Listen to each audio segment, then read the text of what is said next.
If you're a yogi, listen up. If you're not, have back pain, listen up. Yoga may help you with more than just namaste, and your back could thank you for it.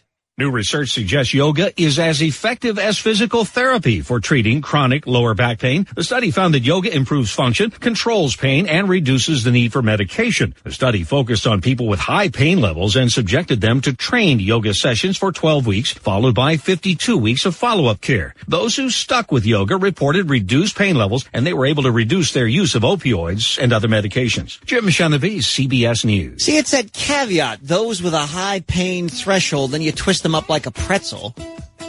I have a high pain threshold, so I'd be probably pretty good at that. I actually think yoga is probably good. I wish I had more time to do it. I've tried yoga a couple of times, and it's a lot harder than it looks. Absolutely. It is a workout.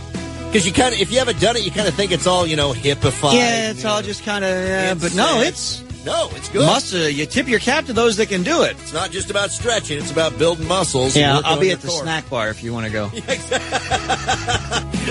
Coming by for a churro when I'm done, Matt. Wall Street this morning, the Dow up 125 points, NASDAQ plus 36, and the S&P 500 has grown by 10. This is Fresno's Morning News.